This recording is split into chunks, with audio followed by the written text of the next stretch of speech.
Welcome to the Water Trough, where we can't make you drink, but we will make you think. My name is Ed Drozda, the Small Business Doctor, and I'm really excited you chose to join me here as we discuss topics that are important for small business folks just like you.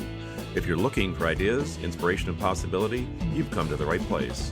Join us as we take steps to help you create the healthy business that you've always wanted.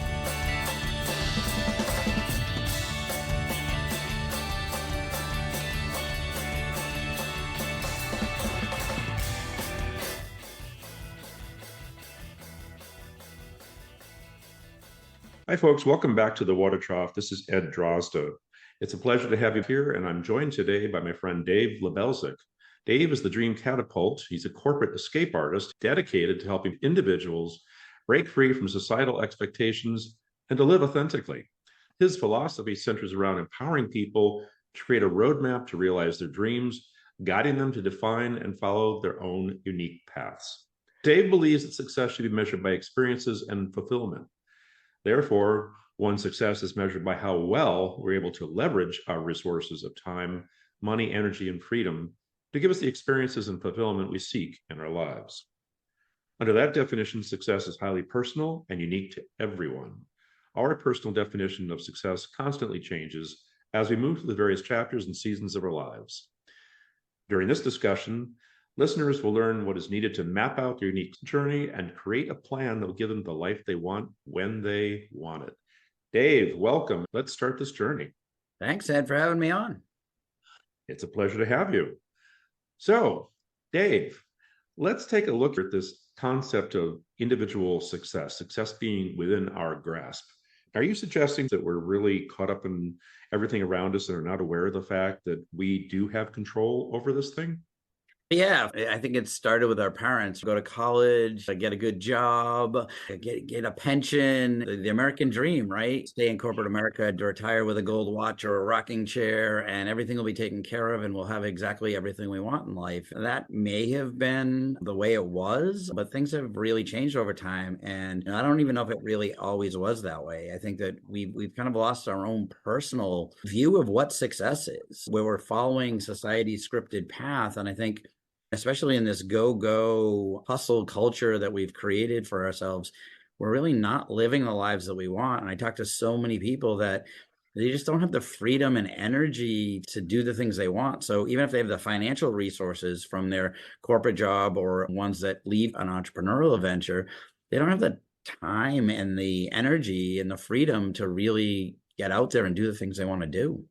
You're saying that people are basically following the course that's been set for them by someone else. Is that fair to say? Yeah, we get these scripted roles that we fill in life, and we're going along on this predetermined path. I'm going to be a lawyer. I'm going to be a doctor. I'm going to be an accountant. I'm going to be a fireman. Whatever. And we fall into those roles. I find so many people that are in their 30s, 40s, 50s, even facing retirement, that are like, I never really lived the life that I wanted to live.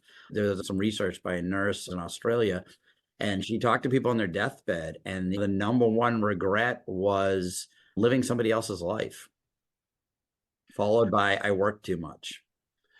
Living someone's life and I worked too much. That's definitely something that's on your deathbed. It's too late to go back and change. But how often do we think about those things as we are living actively? Yeah, the term bucket list is you're going to kick the bucket. So you've got, 3 months to live. So I've got to do all these things that I haven't done. But why do we have to wait till we have terminal cancer, or we had a near-death experience, or we retire? Who wants to backpack across the country or through Europe when you're in your 60s? I'm in my 50s and I don't want to backpack. I want a hotel. Yet, if you wanted to do that, if that's an experience you want to have, that's something you want to do in your 20s or maybe in your 30s. I've got one client, she's in her 40s. She wants to hike the entire length of the Appalachian Trail, but has a business she can't walk away from.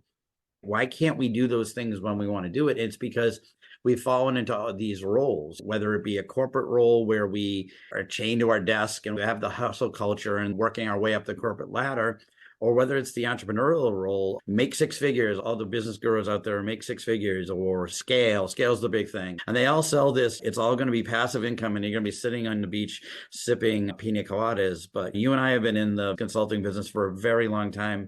And how many people do we know that sit regularly on the beach and sip pina coladas? Being a small business owner, being an entrepreneur, it's a lot of work. And unless you really start thinking about, I do want to sit on the beach regularly and sip pina coladas, you get caught up even in the entrepreneurial world into this treadmill that you've built of scaling and adding more. I met a gentleman the other day. He's got one coffee shop. He's looking to add 5 more. And I said, why? And he said, well, because I can scale. And everybody says it's $1 million idea. And I'm like, but what don't you have in life right now that those 5 coffee shops are going to give you? And more importantly, what do you have in life right now with time with your kids and time with your family that's going to go away when you have 6 times the amount of coffee shops you have right now? How did he respond? He said, I need to talk to you more. I've heard things like that before. You talk about reimagining success. And in the case of this individual, apparently he was of the notion that, yeah, that's what you're supposed to do. But these things are so rooted in us, the idea of what success means. And it's something that's inserted into our brains at such an early age that we've got a lot of pushing back to do here to be able to move beyond that, just to clear out the clutter so that we can start to think about what success means to us. Yes? Yeah, I mean, a colleague of mine just said, you pick the hardest thing to ever do, which is buck everything that we've ever learned in life. And yet I've taken the mantle to being the leader on living the life authentically, living the life you want, crafting a life that you want to live. It's so sad to see people that look back at their life on their deathbed and say, I lived someone else's life, or I worked too much and I missed out on my kids growing up. That's why 22 years ago is actually last week, 22 years ago last week, I walked into my boss's office and said, I'm done. She said, for the day? I said, no, forever. And it was because I had an infant. I almost missed my first Father's Day because I was traveling. Why is that the case? So then we're like, oh, I'm going to be an entrepreneur. And then I ended up creating an even bigger hamster wheel for myself. I was my own boss. I'm going to be my own boss and be able to do whatever. And then, shoot, I need to bring in a certain amount of revenue. I need to scale. I need to build this. And then I was missing things again. And I had to look at it and change. And so a lot of what I'm working with and teaching people these days is from 22 years of either mistakes I've made or mistakes that people I've worked with have made, and helping them to not make those mistakes when they decide that enough is enough and I want to live authentically and not work too much and live the life I want to live. I think stories are particularly important in conveying details to people. You walked into your boss's office, you said, I'm done, not for the day, but for good. What was the moment of truth for you when you said, I'm done for good? How'd that come about? Extreme burnout and missing out on family. Okay. So you'd had enough exposures to that, the burnout and the family misses and so on and so forth. It accumulated, I presume, and just got to a point where you said, this can't go on. Yep. Okay. And for a lot of people, that's what happens. And unfortunately, when it happens that way, you don't have the plan in place to make sure it doesn't happen again. So whether you quit and start your own business, or you quit and find another job, or you just call a headhunter and get another job, if you don't really think about what's the life I want and how is this earning stream, we'll call it, whether it be a job or a business, how is this earning stream going to support that? Because really, in order to live the life you want to have, you need to have freedom and money. And so you need to make sure that whatever you're doing gives you the freedom and money in the various chapters and seasons of your life when you need it. You know, people talk about work-life balance and they think about it on a day-to-day basis. Like, did I get to take an extra long lunch, or did I get a long weekend? But really, the balance comes over time. It's the day I need to go to my kids' dance recital, I'm able to take the day off. The day I want to buy a house, I have enough for the down payment. If you plan out your life and you plan out how you're going to use your time and energy to make sure that you have the money when you need it, to make sure you have the freedom when you need it, you're able to actually build a life that does give you what you want. So in your case, it came to this crescendo and you made this choice. you did not know, as you said at that point, what the plan was. You just knew that it couldn't continue on as it did. And I think most people would agree that in itself is enough to keep us from even having that conversation with ourselves. Most people would look at this and say, if I do leave my job today, I'm going to crumble. And they tamp it down and say, fine, I'll get over it, or it will get better, or what have you. Wouldn't you say? Yeah. There's a quote, and I'm gonna mess it up. I should actually keep it tattooed on my back of my hand because I use it a lot. But it's the certainty of misery is better than the uncertainty of getting out of the misery. Interesting. Say that one more time, please. Most people see the certainty of misery as better than the uncertainty of getting out of the misery. Interesting. And so we stay in what we know. Miserable though it might be. Yeah, because it's comforting. It's safe. I know what to expect tomorrow. I know my job's going to suck tomorrow. I know I'm going to miss out on my kid's baseball game, but I got to stay. The one that always gets me is a lot of people, when they're thinking about becoming an entrepreneur, they say, oh, how am I going to have health insurance? Like, I can't leave my job because I need health insurance. And I'm like, that's just an expense. When we build the business model, we make sure that we build in enough revenue to cover health insurance. When we create a transition plan from you leaving your corporate job to your new entrepreneurial venture, we make sure you have a pool of money to pay for that health insurance during the transition.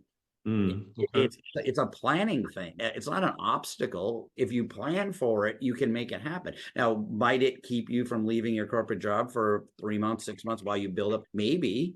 Or maybe you already have it in your savings. Maybe it gives you a little bit less cushion for ramping up and getting clients, but we know that. And the planning is what allows you to make sure that you're able to make that transition. So we're starting here in the journey as reimagining what success can be. And that starts with recognizing that the current state is not acceptable. In short, it's not success. And that leads us to the acknowledgement that success is a personal thing. It's not something defined by someone else or something else. It's something over which we do, in fact, have control. When it comes to that personalized definition of success, when you're engaging with clientele, how do you guide them through that notion of defining success for themselves?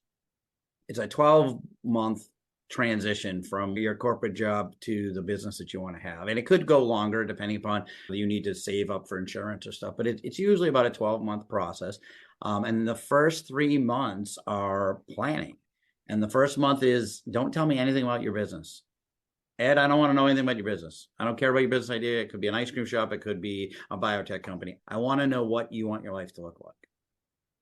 So we spend you and your significant other, because if you're planning your life, you need anybody that's emotionally, romantically, and financially tied to you in on this conversation, because you're theoretically going to be doing this together. So we spend the first month talking about, what is your life going to look like? What does it look like over the next 20 to 30 years, depending upon your age? And what does each 5-year chapter in those 20 to 30 years look like? What are going to be the resources of money and freedom are you going to need in those timeframes? What does success look like for that? A lot of people are like, oh, money is not important to me.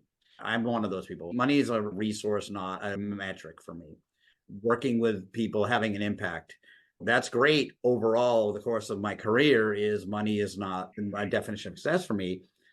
But there could be, where I need to buy a new car, there could be a year period or 2-year period where money is success for me, because I got to ramp up the number of clients I bring in so that I can afford the car. Cheapest one's $25,000. So I got to find $25,000 more money, or at least enough to cover a car payment. So success in this small window, maybe the next 3 months or a year or 2 years, might be all about revenue coming in.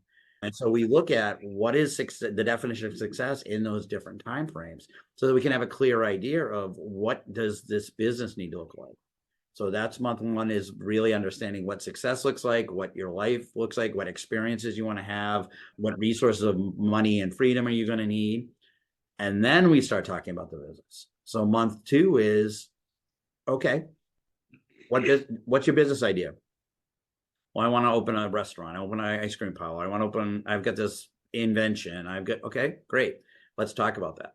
How long is it going to take you to ramp up sales? Is it going to be R&D involved? Do you need to buy a building? Do you need to rent a building? What do we need for upfront capital? And we weigh that against, you have this much in savings. You can live for 6 months without any money coming in, or you only have 1 month of savings. So we need a business that can get you up and running and get you this X number of dollars in that time frame. And so we look at that business and go, Ed, that ice cream parlor idea, you wanted a lot of freedom, but you're going to be working in that ice cream parlor because you don't have enough money and we don't have enough margin in it to hire employees. So you're going to be the guy scooping ice cream, and you wanted a lot of freedom. Can we rethink the idea? Can we rethink, do you want employees? Do you actually want to have ice cream parlor, or do you want to do something different?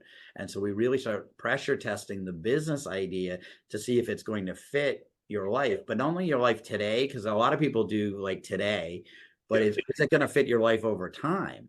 Is it going to scale if you need a lot more revenue? And that's why, do you want to consistently drive a Hyundai, or do you want to have Bentleys?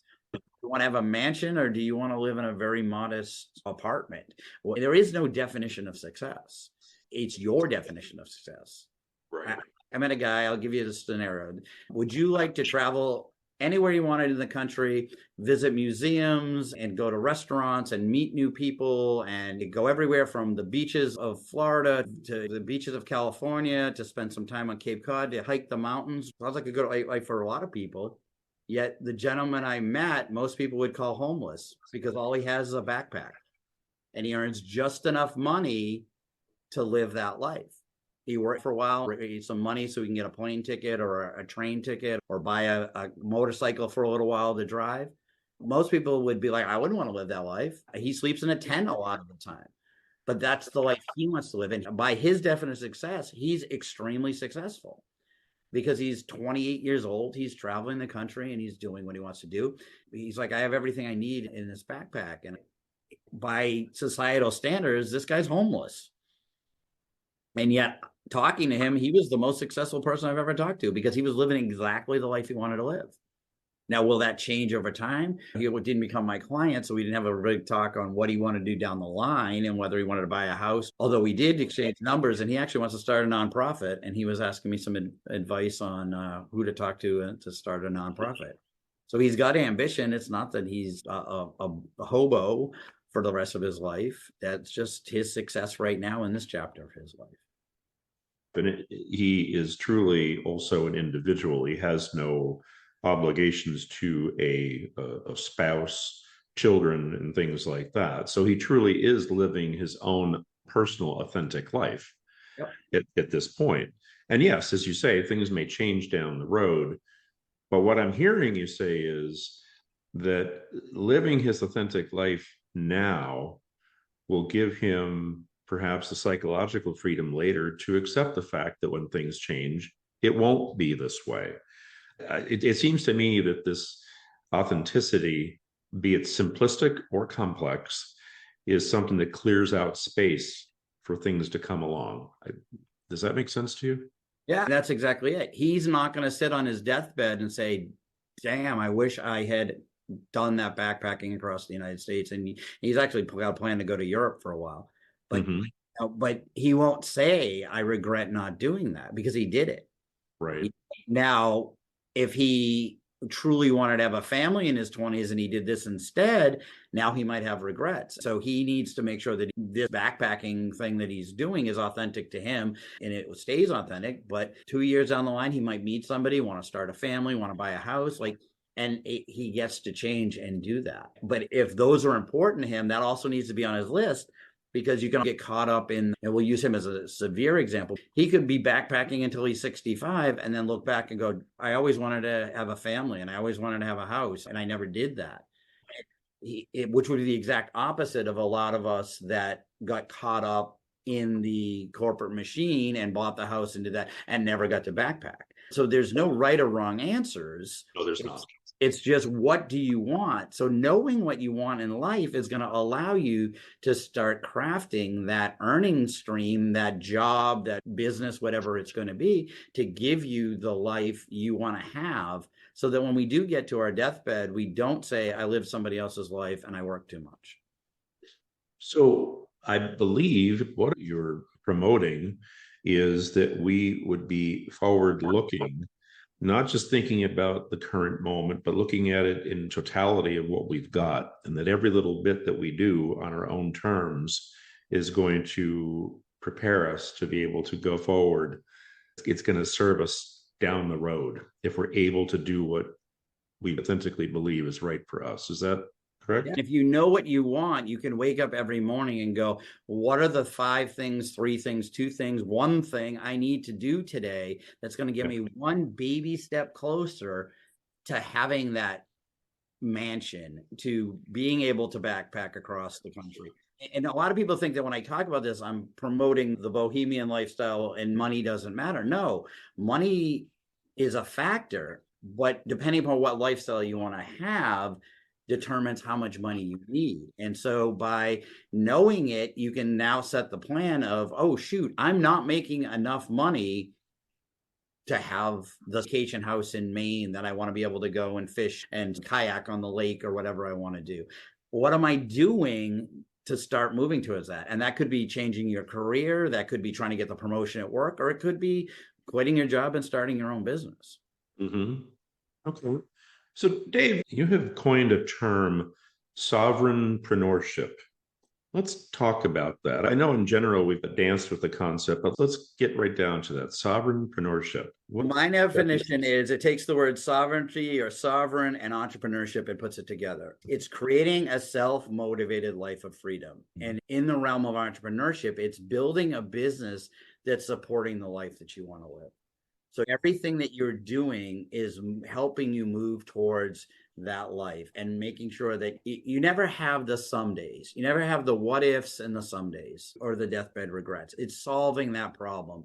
You're looking at what do I want, and you're building this entrepreneurship model to really make sure that you don't go, well, someday, because we all have our some days. Someday I'm going to own a Harley. Someday I'm going to go to Europe. Someday I'm going to, the woman hike the Appalachian Trail I mentioned earlier. But if you don't put someday on the calendar, someday never comes. Right.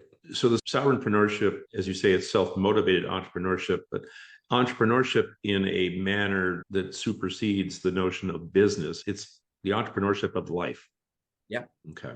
And the best way to live a entrepreneur life is to start your own business because you're in the driver's seat. It's a lot harder to live a self-motivated life when you're my boss, Ed, because I'm living by your definition of what you want my life to be. You've crafted your business to give you the life you want, Ed. So me working for you means that I'm not necessarily going to be totally in control of how I'm going to have freedom and money when I want it.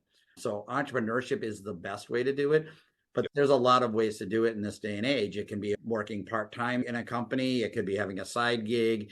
It could be working the gig economy. Like you could be an Uber. I've met so many. I've traveled a lot lately with my business, which I crafted my business to be able to allow me to travel.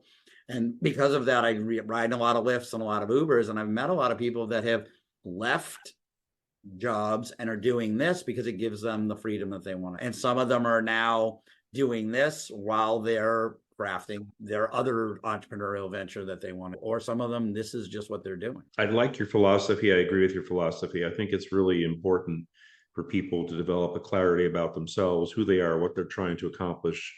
And I think it's often overlooked for the various things that we've talked about. But what are some of the pitfalls or obstacles in this process? What kinds of things might come along or have you observed that might make it awkward for people either to start or to continue down this path? Biggest obstacle is fear. Fear holds all of us back. The fear of taking the step, the fear of it won't work. Fear comes in the form of imposter syndrome. Why am I the one to start this business? Or why would anybody buy from me? Fear is the biggest one. Back to that quote about the certainty of misery, because we're afraid that we do something else, it might not work, or we're going to end up worse off than we are, or maybe we'll succeed. A lot of people have the fear of success too. What if this actually works and I get to live the life I want to live? And we self-sabotage. Whenever I worked with coaches or when I was working on my business, talking to other entrepreneurs or consultants or whatever, and they're always like, what's getting in your way? And I'm like, me. The biggest hurdle that most of us face is procrastination or mindset or not getting up and doing those things. There's a book, a binder that they use on a daily basis to make sure they're staying on track.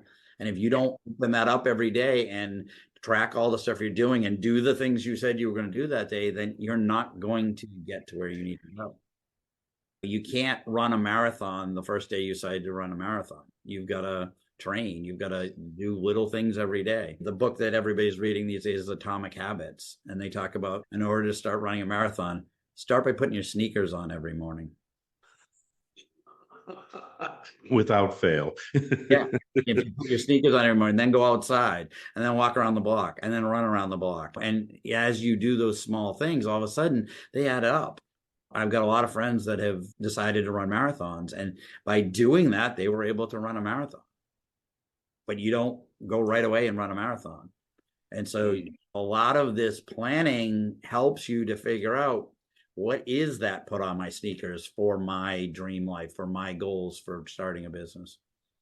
I appreciate the things that you're saying, and I can also relate to them, especially the part about, well, I'm not going to start running marathons at this stage in my life, but just the fact of taking baby steps that might have seemed difficult before and staying at it, recognizing that baby steps add up, is a big deal for me, and certainly for all of us if we choose to acknowledge that. So our time is coming to an end. I'd like to ask you if there's anything that you'd like to leave us with, anything that needs reinforcement. Just whether you work with me or you work with somebody else, plan. Think about what you want out of your life. Start there and really plan it out. Take some time to really plan and understand what you want. Talk to the important people in your life and make sure that you know what you want your life to be. And then start looking at your job or your business idea and say, is it going to give me that? What are those success metrics? And don't make money your success metrics. Make it impact, make it creativity, make it freedom, fun, whatever is important for you. Time in the woods, helping others. Those are all huge success metrics that you can have. Understanding what those are will allow you to then say, what I'm doing right now, the job, the business that I currently have, does it fit, and what does it need to look like in order for me to really live that life, so that you don't end up being what that nurse said, which is living someone else's life and working too much. Because you only want to work just enough to give you the money and freedom that you need to do what you want to do. Anything above and beyond that, you can't take with you to the grave, right? We've all heard that one for so long too. That one's always made sense. Well, Dave, I want to thank you once again for being my guest today. And how might we reach you to learn more about you and what it is that you do? The best way to reach me, all of my contact information and everything is there, as well as a little synopsis of what I do, is at thedreamcatapult.com. Okay. Thedreamcatapult.com. And if people want to get a jump start on it, on doing this process, they can actually download thedreamlifehandbook.com. They go to the Dream, it's a PDF download. It's a self-guided thing. It asks you some probing questions to really get that process. So people can go to the Dream Life Handbook and download that.